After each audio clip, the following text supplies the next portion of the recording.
बिस्मिल्लाहिर्रहमानिर्रहीम। Dear students, welcome to the biology class. Biology में chapter number 4 cell and tissues के basic structure of cells की हम बात कर रहे थे। Cell wall, cell membrane, cytoplasm, nucleus, ये 4 बेसिक पार्ट्स होते हैं एक सेल के अंदर, जिसमें से हमने सेल वॉल पढ़ लिया था मुकम्मल तौर पर और सेल मेम्ब्रेन को भी हमने स्टडी कर लिया था। बात हो रही थी ट्रांसपोर्टेशन के हवाले से। जो लास्ट क्लास में हमारा टॉपिक रह गया था वो चल रहा था, जो था वो था ट्रांसपोर्टेशन अक्रॉस सेल मेम्ब्रेन।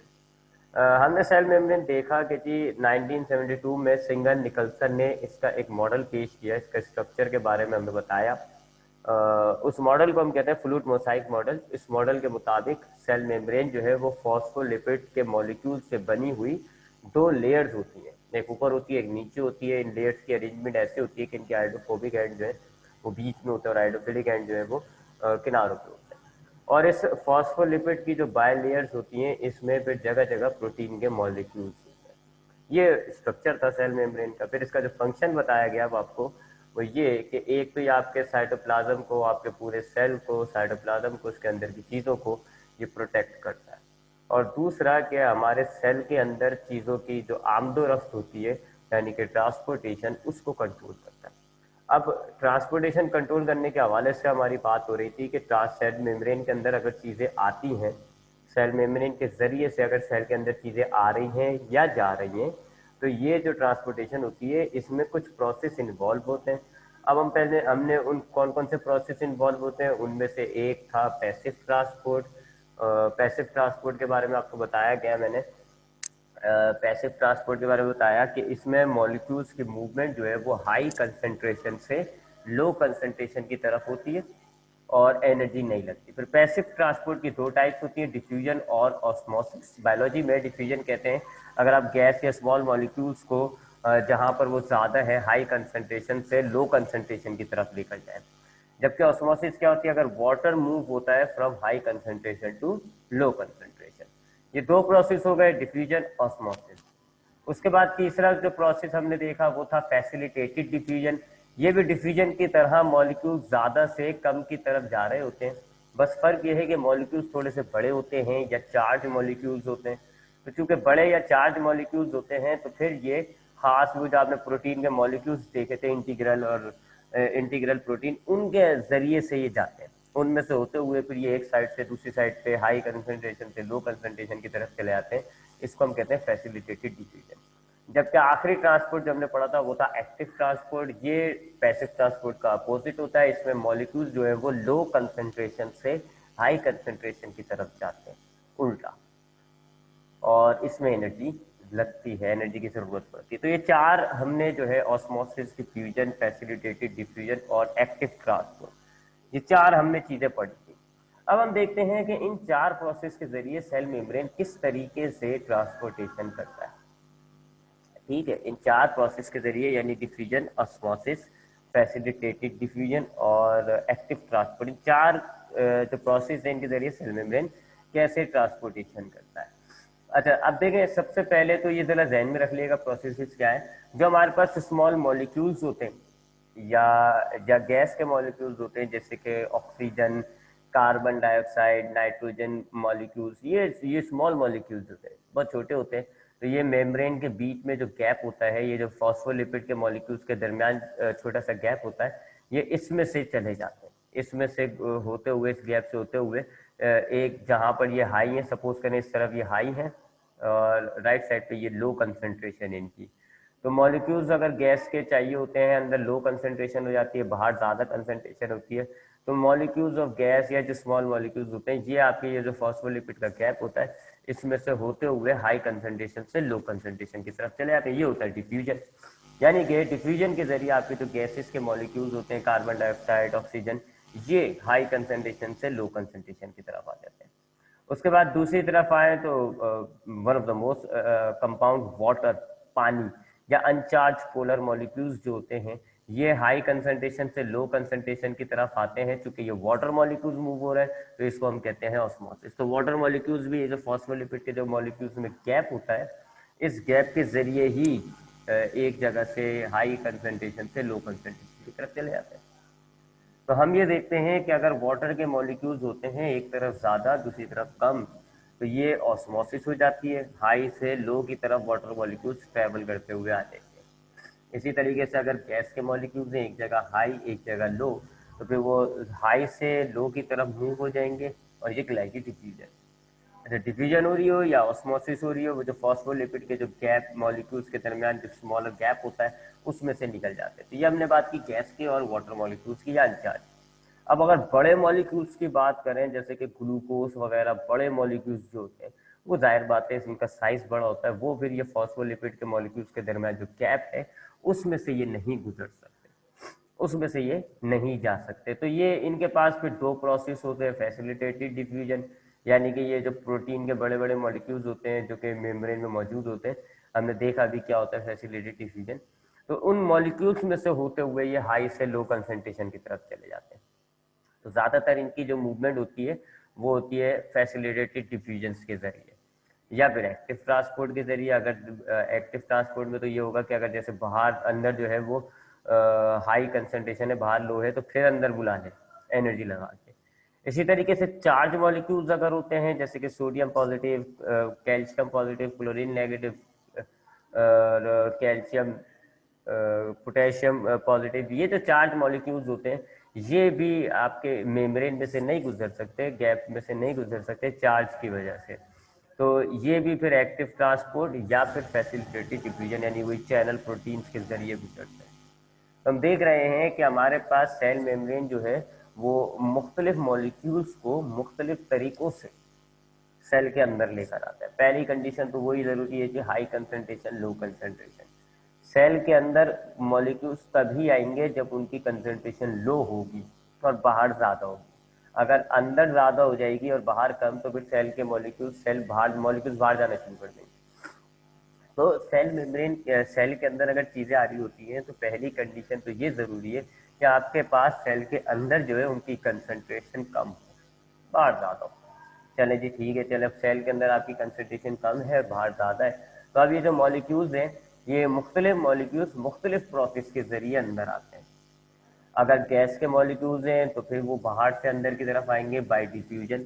अगर वाटर मॉलिक्यूल्स हैं तो वो बाहर से अंदर की तरफ आएंगे बाय ऑस्मोसिस। अगर वो बड़े बड़े मॉलिक्यूल्स हैं, लार्जर मॉलिक्यूल्स हैं, तो फिर वो बाहर से अंदर की तरफ आएंगे बाय फैसिलिटेटेड डिफ्यूजन। और अगर आयंस हैं जी, सोडियम के पोटेशियम के चार्ज मॉलिक्यूल्स, तो फिर ये जो बाहर से अंदर की तरफ आते हैं तो ये या तो जो है फैसिलिटेटेड डिफ्यूजन के जरिए आते हैं या फिर ये एक्टिव ट्रांसपोर्ट के जरिए आते हैं। ठीक है। और अब हम देखते हैं कि कंसंट्रेशन कितना इम्पैक्ट डालती है। ये तो हमने देखा कि मेम्ब्रेन के अंदर, अगर मेम्ब्रेन के जरिए से सेल के अंदर चीजें आ रही हैं तो कौन से मॉलिक्यूल्स कौन से प्रोसेस के जरिए आते हैं। अब हम देखते हैं कि ये जो हमारी कंसंट्रेशन का इम्पैक्ट होता है ये क्या होता है। इसके लिए जरा तीन सिचुएशन देखेंगे। First of all is the hypertonic solution. सबसे पहले देखते हैं कि हाइपरटोनिक सॉल्यूशंस क्या होते हैं। हाइपरटोनिक सोल्यूशन ऐसे सोल्यूशन को कहते हैं जिसके अंदर पानी की कंसंट्रेशन सेल के निस्बत कम हो। ठीक है, यानी पानी जो है वो मिलावट वाला हो। ऐसा सोल्यूशन जिसके अंदर पानी मिलावट वाला हो निस्बतन सेल के, ऐसे सोल्यूशन को हम कहते हैं हाइपरटोनिक सोल्यूशन। अब अगर आप एक हाइपरटोनिक सोल्यूशन के अंदर अपने सेल को डालते हैं तो रिमेंबर कि सेल के अंदर कंसंट्रेशन ज्यादा है, बाहर कम है। यही बताया ना मैंने आपको, हाइपरटोनिक का क्या बताया कि पानी की कंसंट्रेशन कम है, मिलावट हुई है, पानी की मॉलिक्यूल्स कम है, यूं कह लें आप, पानी के मॉलिक्यूल्स कम है। अब जब आप एक हाइपरटोनिक सोल्यूशन में सेल को डालोगे तो सेल के अंदर पानी ज्यादा, बाहर कम, मूवमेंट हो जाएगी from inside to outside. Cell पानी बाहर निकालना शुरू कर देगा। हाइपरटोनिक सोल्यूशन में अगर आप सेल को डालते हो ना, सेल अपना पानी रिमूव करना शुरू कर देता है, सेल में से पानी एक्सक्रीड आउट होता है, सेल पानी अपना निकालना शुरू कर देता है। क्यों? क्योंकि पानी अंदर ज्यादा है और बाहर जो है वो कम है। जैसे कि अगर आप नमकीन नमकीन पानी है जी, अब उसमें नमक ज्यादा है पानी कम है, उसमें अगर आप सेल डाल दोगे ना तो सेल अपना पानी बाहर निकालना शुरू कर देगा, क्योंकि पानी सेल के अंदर ज्यादा हो रहा है, बाहर कम। ऐसे सोल्यूशन को हम कहते हैं हाइपरटोनिक सोल्यूशन। जब आप हाइपरटोनिक सोल्यूशन में अपने सेल को डालते हो, एक सेल को डालोगे तो सेल पानी बाहर निकालता है नतीजा क्या होगा जी, सेल का जो साइटोप्लाज्म होता है, अंदर का जो सेल वॉल के अंदर का जो साइटोप्लाज्म है वो श्रिंक हो जाता है, सिकुड़ जाता है। इस कंडीशन को हम कहते हैं प्लाज्मोलाइसिस। तो प्लाज्मोलाइसिस हो जाती है साइटोप्लाज्म का, जो सेल का जो साइटोप्लाज्म है, देखें आप डायग्राम में, ये वाला भी श्रिल्ड हो गया, सुकड़ गया, और ये देखिए ये साइटोप्लाज्म ने सेल वॉल छोड़ दी, सुकड़ गया। तो इस कंडीशन को हम कहते हैं प्लाज्मोलाइसिस। तो अगर आप एक हाइपरटोनिक सोल्यूशन में सेल को डालोगे, सेल जो है अपना पानी बाहर निकालता है और सेल का जो साइटोप्लाज्म है वो सिकुड़ जाता है, यानी कि प्लाज्मोलाइसिस हो जाती है।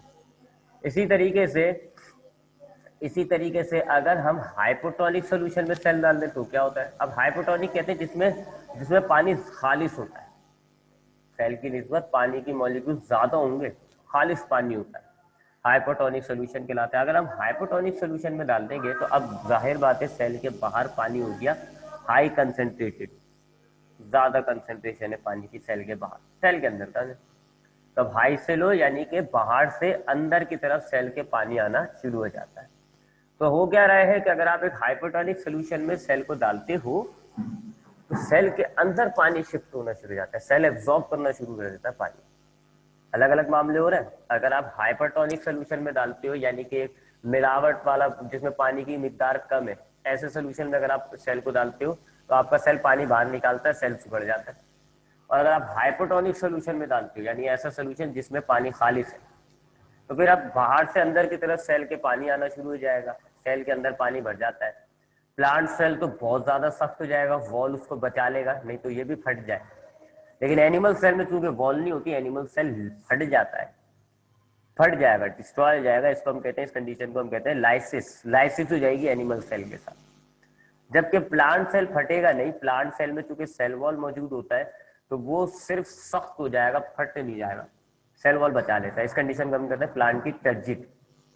तो अगर आप हाइपोटोनिक सोल्यूशन में डालोगे तो एनिमल सेल लाइसिस हो जाएगा, जबकि प्लांट सेल टर्जिट हो जाएगा। बेहतरीन कंडीशन होती है आइसोटोनिक कंडीशन, जिसके अंदर सेल के अंदर और सोल्यूशन दोनों का कंसंट्रेशन सेम होता है। तो अब क्योंकि सेम होता है तो पानी के मूवमेंट अंदर बार बराबर रहती है, लिहाजा ना सेल लाइसिस में जाएगा ना सेल प्लाज्मोलाइसिस में जाएगा। ठीक है, तो हमने देखा कंसंट्रेशन कितना मायने रखती है। तो ये था जी ट्रांसपोर्टेशन अक्रॉस सेल मेम्ब्रेन। हमने देखा कि मुख्तलिफ ट्रांसपोर्टेशन के प्रोसेस कौन कौन से होते हैं। फिर हमने देखा कि अगर सेल मेम्ब्रेन के जरिए से सेल के अंदर चीजें आ रही हैं तो गैसेस के मॉलिक्यूल्स डिफ्यूजन, वाटर के मॉलिक्यूल्स जो है वो ऑस्मोसिस, लार्ज मॉलिक्यूल्स जो है वो या चार्ज मॉलिक्यूल्स जो है वो एक्टिव ट्रांसपोर्ट या फैसिलिटेटेड डिफ्यूजन के जरिए जाते हैं। फिर हमने कंसंट्रेशन की चीजें भी देखी थी, कंसंट्रेशन कितना इम्पैक्ट डालती है। अगर आप हाइपरटोनिक सोल्यूशन के अंदर सेल को डालोगे तो आपके सेल में से पानी रिमूव होता है, सेल सिकुड़ जाएगा, प्लाज्मोलाइसिस होती है। अगर आप हाइपोटोनिक सोल्यूशन में सेल को डालते हो तो आपका सेल पानी एब्जॉर्ब करने लग जाएगा, एनिमल सेल टर्जिट हो जाएगा और प्लांट का सेल टर्जिट हो जाएगा और एनिमल का सेल फट जाएगा।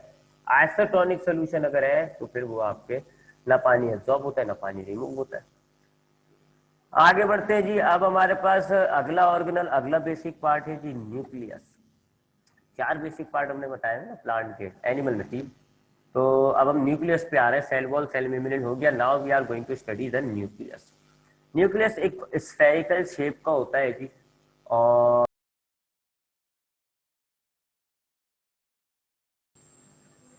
जी तो अब हम आते हैं न्यूक्लियस की तरफ। थर्ड बेसिक पार्ट है जी, हमने सेल वॉल देख लिया, सेल मेम्ब्रेन देख लिया, अब हम आ रहे हैं न्यूक्लियस की तरफ। न्यूक्लियस स्फेरिकल शेप का होता है पहली बात, और ये एनिमल, प्लांट सारे सेल्स के अंदर पाया जाता है।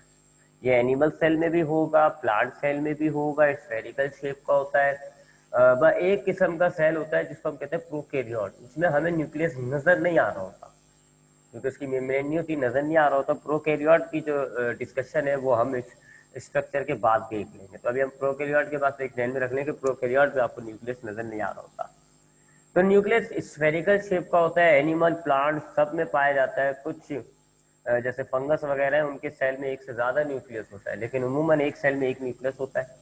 लेकिन फंगस वगैरह की स्पीशीज में जो है वो एक से ज्यादा न्यूक्लियस मौजूद होते हैं। एनिमल सेल में ये सेंटर में होगा, जबकि प्लांट सेल के अंदर ये साइड में मौजूद होता है, क्योंकि प्लांट सेल में बीच में एक बड़ा वैक्यूल होता है जिसकी वजह से काफी जो वॉल्यूम है वो वैक्यूल घेर लेता है और हमारा ये न्यूक्लियस जो है वो फिर ऑटोमेटिकली साइड में यानी मेम्ब्रेन की तरफ शिफ्ट हो जाता है।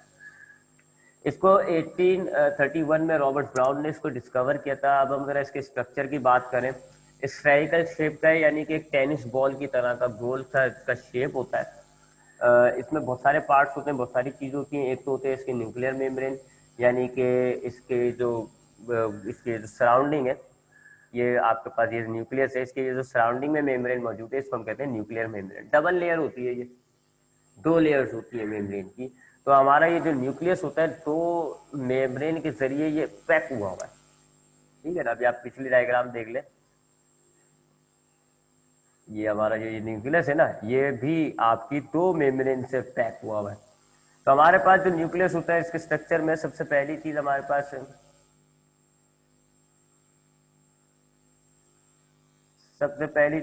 पास जो है वो न्यूक्लियस की डबल मेम्ब्रेन होती है, जिसने आपके न्यूक्लियस को सराउंड किया हुआ, आपके न्यूक्लियस को प्रोटेक्ट कर रहा होता है। अच्छा, अब दूसरी चीज होती है न्यूक्लियर पोर्स। हमारे ये जो न्यूक्लियर मेम्ब्रेन है इसमें जगह जगह छोटे छोटे से सुराख मौजूद होते हैं, डायग्राम में आपको नजर आ रहे होंगे। इन सुराखों को हम कहते हैं न्यूक्लियर पोर्स। और इन सुराखों के जरिए हमारा जो न्यूक्लियस कोई चीज, कोई प्रोटीन, कोई आरएनए तैयार करता है या राइबोसोम्स तैयार होते हैं, तो वो न्यूक्लियर पोर्स के जरिए साइटोप्लाज्म में बाहर आ जाते हैं। तो ये खिड़कियां हैं, या साइटोप्लाज्म से अगर कोई चीज न्यूक्लियस को चाहिए तो वो इन न्यूक्लियर पोर्स के जरिए अंदर आ जाती है। ठीक है जी, न्यूक्लियर पोर्स के बाद फिर न्यूक्लियर प्लाज्म। आपके न्यूक्लियर मेम्ब्रेन ने आपके न्यूक्लियस को बना दिया, तो अंदर न्यूक्लियस के जो पूरा जेली टाइप का मटेरियल कैद हुआ हुआ है, पैक हुआ हुआ है, इस जेल टाइप के पूरे जो न्यूक्लियस के अंदर फ्लूइड मौजूद है, इसको हम कहते हैं न्यूक्लियर प्लाज्म। उसके बाद इस न्यूक्लियर प्लाज्म में हमारे पास 2 चीजें मौजूद होती हैं, एक न्यूक्लियोलस और एक क्रोमोसोम। न्यूक्लियोलस एक भी हो सकता है, एक से ज्यादा भी हो सकते हैं। स्फेरिकल होता है ये, यानी न्यूक्लियस की तरह ही गोल सी बॉडी होती है जो न्यूक्लियस के अंदर पाई जाती है। राइबोसोम्स बनाते हैं। राइबोसोम्स क्या है इनका अभी हम काम देख लेंगे आगे। जबकि दूसरी चीज होती है क्रोमोसोम्स। तो क्रोमोसोम्स को जरा अभी देखते हैं, लेकिन उससे पहले थोड़ा यहाँ तक दोहरा लें। तो न्यूक्लियस जो है स्फेरिकल शेप का होता है, एनिमल और प्लांट दोनों में पाया जाता है। बस एनिमल में ये सेंटर में है, प्लांट में ये साइड में। न्यूक्लियस के स्ट्रक्चर की अगर हम बात करें तो न्यूक्लियस गोल बॉडी है। इसकी जो सराउंडिंग लेयर होती है, जिसने इसको पैक किया हुआ होता है, उसको आप न्यूक्लियर मेम्ब्रेन कहते हो, जो कि डबल लेयर होती है। यानी 2 लेयर्स पर मुश्तमिल होती है, एक आउटर लेयर होती है, एक इनर लेयर होती है। तो डबल न्यूक्लियर मेम्ब्रेन से ये न्यूक्लियस आपका पैक हुआ हुआ है। इसके अंदर जो जेल टाइप फ्लूइड मौजूद है उसको हम न्यूक्लियर प्लाज्म कहते हैं। और इस न्यूक्लियर प्लाज्म में हमारे पास 2 चीज होती है, क्रोमोसोम्स और न्यूक्लियोलस। न्यूक्लियोलस भी एक गोल बॉडी होती है जो कि राइबोसोम्स बनाती है। और इस न्यूक्लियर मेम्ब्रेन में छोटे छोटे सुराग हैं, उनको हम न्यूक्लियर पोर्स कहते हैं। अच्छा, न्यूक्लियर प्लाज्म में न्यूक्लियोलस के अलावा और भी एक चीज मौजूद होती है जिसको हम कहते हैं क्रोमोसोम्स। क्रोमोसोम्स अगर आप आमतौर पे सेल को देखेंगे तो ये आपको बिल्कुल पतले पतले धागों की तरह उलझे हुए नजर आ रहे होते हैं। ठीक है ना, जैसे कि आप एक प्याली में बहुत सारी सवैयां डाल दें, तो सवैयां आपको कैसी नजर आ रही होती है, या नूडल्स आपको कैसे नजर आ रहे होंगे, उलझे हुए, ऑयल फॉर्म में होते हैं और बड़ा उलझे हुए होते हैं। तो आमतौर पर अगर आप सेल के न्यूक्लियस में झांकेंगे तो आपको क्रोमोसोम वाजे तौर पर नजर नहीं आ रहे होते, बल्कि वो आपको पतले पतले धागे की फॉर्म में होते हैं और बकायदा वो एक नेटवर्क बना होता है। उस वक्त हम उनको कहते हैं क्रोमेटिन नेटवर्क। उसके बाद जैसे सेल डिवाइड होने लगता है, सेल डिवीजन क्या होता है ये हम अगले चैप्टर में पढ़ेंगे, पूरा एक चैप्टर है जी इस पर। तो जैसे सेल डिवाइड होने लगता है तो ये हमारे जो ये जो क्रोमेटिन नेटवर्क है ना, ये आपस में मिलकर कंडेंस फॉर्म में आना शुरू होते हैं, यानी आपस में कॉइल होना शुरू हो जाते हैं। आपस में लिपिड प्रोटीन के मॉलिक्यूल्स होते हैं, हिस्टोन, वो इनको पैक करना शुरू कर देते हैं। इसमें प्रोटीन के मॉलिक्यूल्स में ये पैक होकर लिपेटना शुरू हो जाते हैं और थोड़े मोटे होना शुरू हो जाते हैं। तो फिर ये वाजे तौर पर नजर आना शुरू हो जाते हैं। जैसा आप अक्सर आप देखते हो ना, पतली पतली घरों में गिट्टियां होती हैं जी और धागा है जी, आप क्या करते हो उसको लपेट देते हो तो वो मोटी गिट्टी फॉर्म में आ जाता है, वो हमें नजर आ रहा हो। तो इसी तरीके से ये जो क्रोमोसोम्स है, वैसे इनिशियली ये क्रोमेटिन नेटवर्क होते हैं, पतले पतले फाइन धागों की तरह, थ्रेड लाइक स्ट्रक्चर। बट जब ये सेल डिवाइड होने लगता है तो ये कंडेंस हो जाते हैं। कंडेंस होकर ये मोटे वाजे तौर पर नजर आने लग जाते हैं। उस टाइम पर हम इनको कहते हैं क्रोमोसोम। अब अगर हम एक क्रोमोसोम को देखें तो एक क्रोमोसोम का ये स्ट्रक्चर होता है जिस सेंटर के अंदर जो एक प्रोटीन मॉलिक्यूल एक सेंटर के अंदर मौजूद होता है, सेंट्रोमियर। और उसके ऊपर एक 2 आर्म्स होते हैं, इनको आप आर्म्स कहते हो। बराबर भी हो सकते हैं, छोटा या बड़ा भी हो सकता है। तो हर एक आर्म जो है दरअसल एक क्रोमेटिड होता है। तो एक क्रोमोसोम के अंदर दो क्रोमेटिड्स होते हैं और दोनों क्रोमेटिड्स जो है वो बीच में सेंट्रोमियर मौजूद होता है, उससे जुड़े होते हैं। तो यानी कि दो क्रोमेटिड्स और एक सेंट्रोमियर, ये एक सिंपल सा क्रोमोसोम इस फॉर्म में कंडेंस हो जाता है। ठीक है, दो क्रोमेटिड्स होते हैं और बीच के अंदर मौजूद है सेंट्रोमियर, ये मिलकर एक क्रोमोसोम तैयार हुआ। अच्छा, अब क्रोमोसोम्स की जो तादाद होती है इंडिविजुअल्स के अंदर ये फिक्स होती है, यानी कि जो स्पीशी होती है, यानी इंसान फॉर एग्जांपल, इंसानों के अंदर दुनिया में कहीं का भी इंसान आप ले लें, सबों के न्यूक्लियस के अंदर क्रोमोसोम्स की तादाद फिक्स होती है। ये क्रोमोसोम्स की तादाद बड़ा मायने रखती है। क्रोमोसोम्स की तादाद ऑर्गेनिजम्स के अंदर फिक्स होती है। मैं इंसान हूँ, आप इंसान हैं, हम सब के अंदर 46 क्रोमोसोम है। अगर मेरे अंदर 46 नहीं होते, मिसाल के तौर पे 48 होते, तो मैं कोई और सा ऑर्गेनिज्म होता, या 42 होते तो मैं कोई और सा ऑर्गेनिज्म होता। ऑर्गेनिज्म इंसान इंसान है क्यों? क्योंकि इसके न्यूक्लियस के अंदर 46 क्रोमोसोम्स हैं। 44 होते हैं यूरोपियन रैबिट के अंदर। तो अगर हम एक सेल में से 46 क्रोमोसोम वाला सेल है तो वो इंसान का है। अगर मैं उसमें से दो क्रोमोसोम निकाल दूं तो वो यूरोपियन रैबिट का हो जाता है। ठीक है, तो क्रोमोसोम्स की तादाद इंडिविजुअल्स के हिसाब से फिक्स होती है। अच्छा, ये खुद क्रोमोसोम्स डीएनए से बने हुए होते हैं, यानी कि इन क्रोमोसोम्स को अगर हम देखेंगे तो ये जब कॉइल फॉर्म में होते हैं, हम आगे पढ़ लेंगे सेल डिवीजन में, डीएनए से बने हुए होते हैं। और उन डीएनए के अंदर हमारी मालूमात स्टोर हुई है। तो हमारी जितनी भी मालूमात होती है, हमारे बालों का कलर, आंखों का कलर, हमारा जिसम कौन कौन सा प्रोटीन बना रहा है, हमारी एसेंट क्या, हमारी स्किन का कलर क्या, ए टू जेड आपकी तमाम मालूमात डीएनए में स्टोर हुई होती है। तो क्रोमोसोम के अंदर आपकी सारी डिटेल हो गई ना एक लिहाज से देखा जाए। लेकिन अब क्रोमोसोम के अंदर क्या है? डीएनए। और डीएनए आपकी सारी मालूमात स्टोर करके रखा हुआ है कि आपकी आंखें, आपका बालों का कलर किस किस टाइप का है। और आपके सेल में जो क्रोमोसोम्स की तादाद है उसने आपको इंसान बनाया हुआ है। अगर हम इस तादाद को आगे पीछे कर देंगे, 46 के बजाय आपके 48 क्रोमोसोम्स करेंगे, आप इंसान ही नहीं रहते, आप कोई और ऑर्गेनिज्म बन जाओगे। और अगर आपके इस 46 क्रोमोसोम को दूसरे इंसान के 46 क्रोमोसोम से रिप्लेस कर दें तो आप उस जैसे नजर आना शुरू हो जाओगे। तो इसको हम कहते हैं हेरिडिटी मटेरियल्स। ये हमारी तमाम डिटेल्स को स्टोर करके रखे हुए होते हैं। तो दैट इज द न्यूक्लियस। ये हमारे पास न्यूक्लियस का, अगर इसके फंक्शंस देख लें, सबसे पहले तो ये आपको फंक्शन बताया मैंने आपको कि ये हमारी तमाम, इसके अंदर क्रोमोसोम्स हैं, उस क्रोमोसोम्स के अंदर डीएनए है, और डीएनए के अंदर एक इंसान की, एक सेल की मुकम्मल मालूमात स्टोरेज भी होती है। और ये डीएनए की वजह से आने वाले जो सेल बनते हैं वो एक जैसे होते हैं। इसी तरीके से क्रोमोसोम्स की तादाद की वजह से आपका सेल जो है वो ऑर्गेनिज्म के तबार से फिक्स हो जाता है, और तमाम स्पीशीज जो होंगी, एक ही स्पीशीज के तमाम जो ऑर्गेनिज्म होंगे, सबके सेल्स के अंदर क्रोमोसोम्स की तादाद सेम होती है। फिर दूसरा फंक्शन ये है कि ये आपके सेल को, तमाम उसकी एक्टिविटीज को कंट्रोल करता है। जैसे आपका दिमाग आपकी पूरी बॉडी को कंट्रोल कर रहा है, इसी तरीके से आपका सेल आपके न्यूक्लियस से कंट्रोल होता है। न्यूक्लियस आपका कंट्रोल सेंटर है सेल का। तीसरा हमने देखा कि न्यूक्लियस के अंदर क्रोमोसोम के साथ साथ एक चीज थी, न्यूक्लियोलस, वो राइबोसोम्स बनाते हैं। राइबोसोम आपके बहुत सारे होते हैं सेल्स के अंदर, साइटोप्लाज्म में फैल जाते हैं या एंडोप्लाज्मिक रेटिकुलम से चिपक जाते हैं। इनका काम होता है प्रोटीन बनाना, और राइबोसोम्स को आपके ये न्यूक्लियस बना देते हैं। ठीक है, और ये बन के जो है न्यूक्लियर पोर्स के जरिए फिर आपके साइटोप्लाज्म में आ जाते हैं। ये था न्यूक्लियस।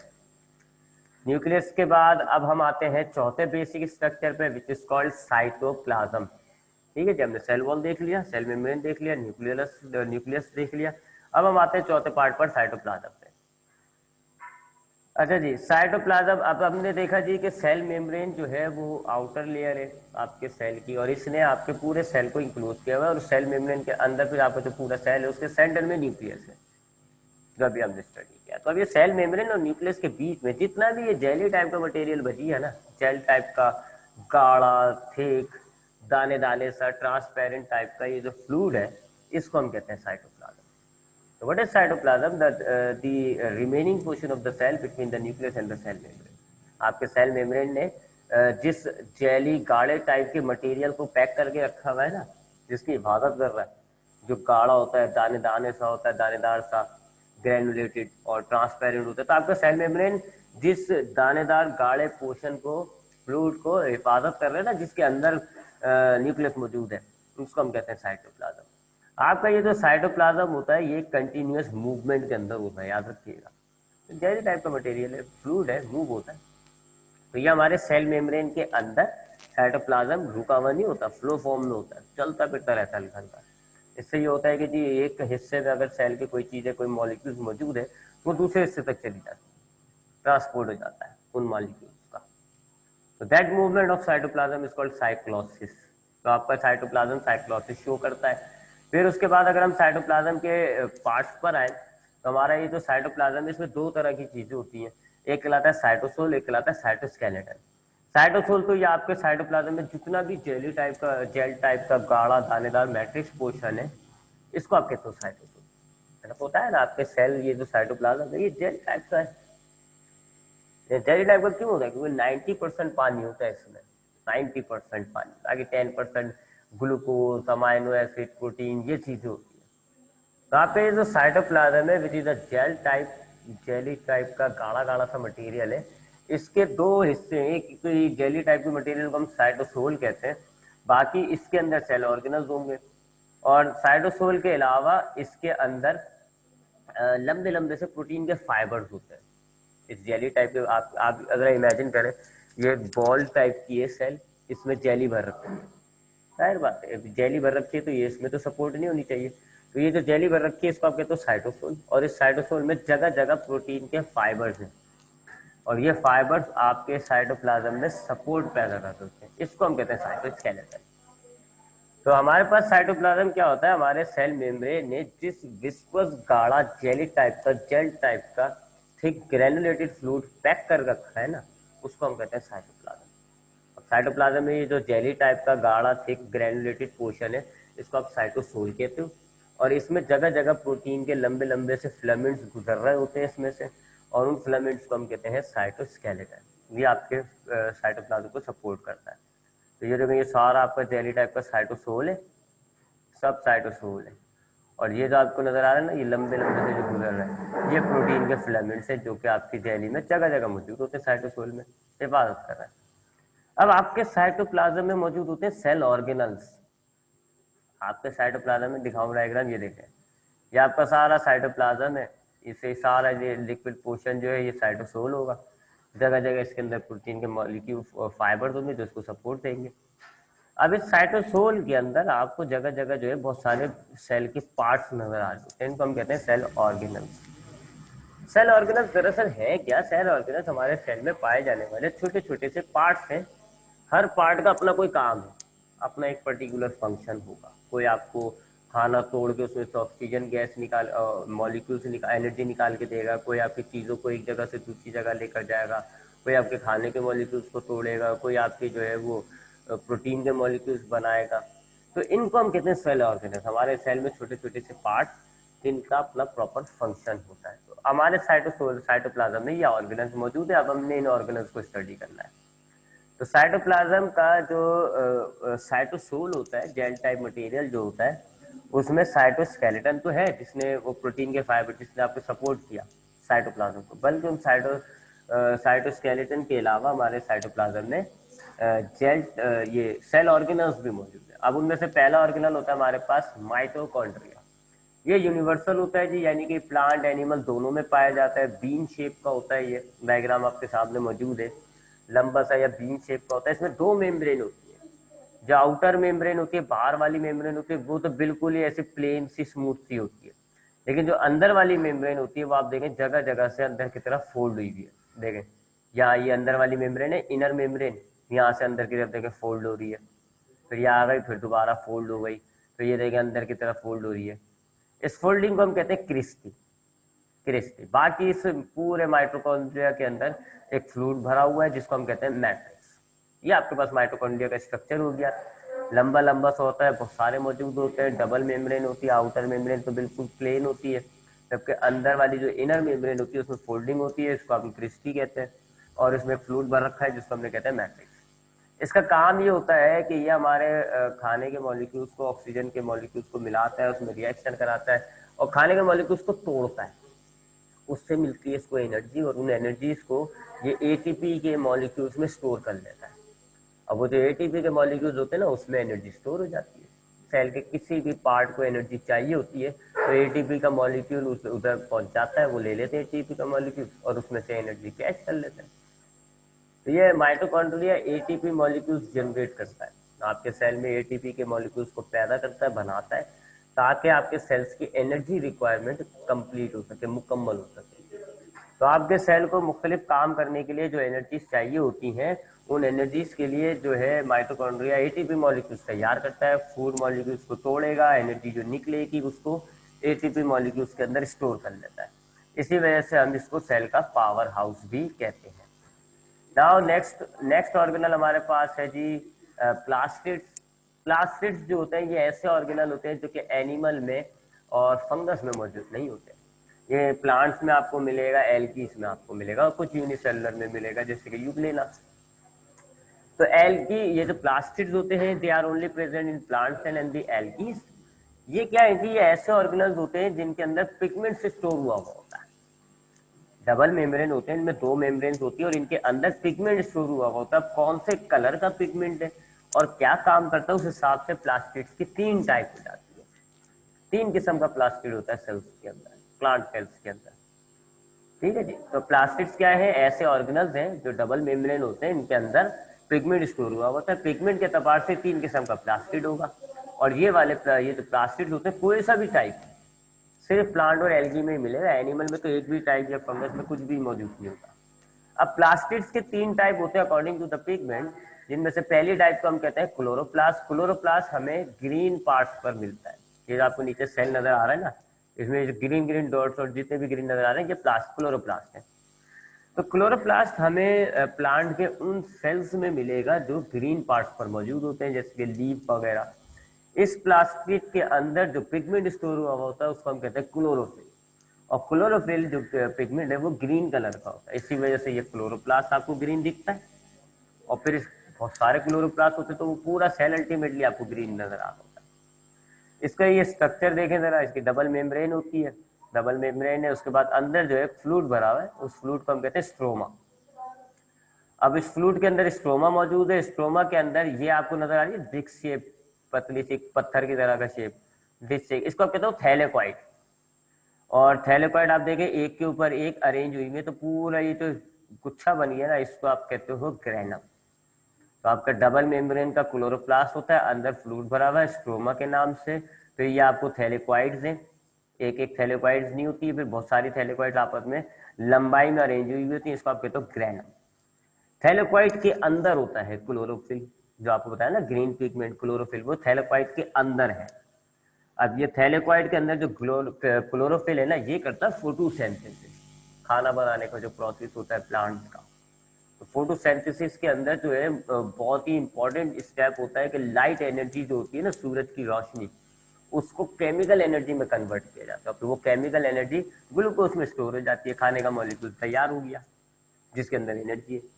तो ये जो लाइट एनर्जी को केमिकल एनर्जी में कन्वर्जन की जा रही है ना, वो क्लोरोफिल कर रहा होता है, इसलिए ये इंपॉर्टेंट ऑर्गेनल होता है। अगर ये ऑर्गेनल ना हो तो फिर आप ग्लूकोज का मॉलिक्यूल तैयार तो कर लो, लेकिन बेकार है, उसमें तो एनर्जी नहीं होगी, और ना ही ग्लूकोज का मॉलिक्यूल तैयार हो सकता है, क्योंकि आपको उसके लिए एनर्जी चाहिए। तो ये क्लोरोप्लास्ट होता है जी। उसके बाद दूसरे टाइप का जो प्लास्टिड है उसको हम कहते हैं क्रोमोप्लास्ट। इसमें ग्रीन के अलावा कोई सा भी कलर मौजूद हो सकता है, यानी अगर प्लास्टिक के अंदर आपको ग्रीन पिगमेंट के अलावा रेड, ऑरेंज, येलो कोई सा भी पिगमेंट स्टोर हुआ हुआ नजर आ रहा है तो फिर वो क्रोमोप्लास्ट कहलाता है। ये हमारे कलरफुल पार्ट्स में होता है, जैसे कि फ्लावर हो गया, फ्रूट हो गया, जो कलरफुल पार्ट्स होते हैं उनके सेल्स के अंदर क्रोमोप्लास्ट मौजूद होता है, और उसी की वजह से उनका कलर, जैसे अगर गुलाब का फूल है वो लाल कलर का दिखता है, तो गुलाब की पत्तियों के अगर आप सेल्स को ऑब्जर्व करेंगे तो ये आपके सामने गुलाब के पत्तियों का सेल। इनके एक एक सेल में बहुत सारे क्रोमोप्लास्ट मौजूद होते हैं, यानी प्लास्टिड जिनके अंदर रेड कलर का पिगमेंट स्टोर हुआ होता है। ये क्या करते हैं जी, ये एनिमल्स को अट्रैक्शन करता है, जिसकी वजह से वो फिर पॉलिनेशन पर आते हैं। अब आते हैं तीसरे टाइप का प्लास्टिड, ये ल्यूकोप्लास्ट कहलाता है। ये अंडरग्राउंड पार्ट्स में आपको मिलेगा, जैसे कि रूट्स वगैरह। इनमें जो पिगमेंट स्टोर हुआ होता है वो ट्रांसपेरेंट होता है, पानी की तरह आर पार, यानी कलरफुल नहीं होता, जिसकी वजह से ये खुद भी आपको ब्लैक एंड व्हाइट ट्रांसपेरेंट नजर आती है, इनका सेल भी ट्रांसपेरेंट होता है। अब इनके अंदर जो पिगमेंट, वो जो कलरलेस पिगमेंट है ना, वो खाना स्टोर करता है स्टार्च की फॉर्म में। तो ये प्लास्टिड्स होते हैं जी। प्लास्टिड्स क्या है, ऐसे ऑर्गेनल्स जो खाली प्लांट सेल्स में आपको मिलेंगे, एनिमल सेल्स में ये नहीं होते। इनमें पिगमेंट स्टोर होता है, और पिगमेंट के एतबार से आपने देखा 3 टाइप। अगर ग्रीन पिगमेंट स्टोर है तो क्लोरोप्लास्ट, ग्रीन के अलावा कोई दूसरा कलर का पिगमेंट स्टोर है तो क्रोमोप्लास्ट, और अगर ट्रांसपेरेंट पिगमेंट है वाटर लाइक तो फिर वो कहलाएगा ल्यूकोप्लास्ट। क्लोरोप्लास्ट फोटोसिंथेसिस करता है, ग्रीन ग्रीन पार्ट्स में मिलेगा। क्रोमोप्लास्ट जो पॉलिनेशन में हेल्प करता है और ये आपको कलरफुल पार्ट्स पे मिलेगा। और ल्यूकोप्लास्ट जो है वो खाना स्टोर करता है, इनका फूड स्टोर करता है और ये आपको अंडरग्राउंड पार्ट्स में मिलेगा। उसके बाद अगला ऑर्गेनल जो है हमारे पास एंडोप्लाज्मिक रेटिकुलम होता है जी। ये आपके पूरे सेल में पतली पतली सी, पतली चपटी सी खोखली नेटवर्क है, चैनल्स है, उसका पूरा जाल बिछा हुआ है। ठीक है, आप डायग्राम में आपको साफ नजर आ रहा होगा। ठीक है, पतली पतली सी चपटी चपटी सी खाली अंदर से खोखली, ठीक है ना, ये सारी आपकी जितनी भी है ये सारी ये सब एंडोप्लाज्मिक रेटिकुलम। एंडोप्लाज्मिक रेटिकुलम क्या होता है? पतली सी चपटी चपटी सी अंदर से खाली नालियां होती हैं, और इन नालियां एक दो नहीं, इन नालियों का पूरा जाल बिछा हुआ होता है आपके सेल के अंदर। इसको आप कहते हैं एंडोप्लाज्मिक रेटिकुलम। न्यूक्लियस से स्टार्ट हुए सेल मेम्ब्रेन तक पूरे सेल में फैला हुआ है इनका जाल, एक दूसरे से कनेक्टेड होती है, इंटरकनेक्टेड होती है एक दूसरे से। तो अगर न्यूक्लियस के अंदर से एक एंडोप्लाज्मिक रेटिकुलम चल रहा है, वो फिर दूसरी से कनेक्ट हो गया, दूसरे जैसे रोड्स नहीं होते हमारे शहरों में, रोड होते हैं जी, एक रोड से दूसरा रोड कनेक्ट हुआ होता है, दूसरे रोड से तीसरा रोड कनेक्ट होता है, ऐसा एक नेटवर्क है।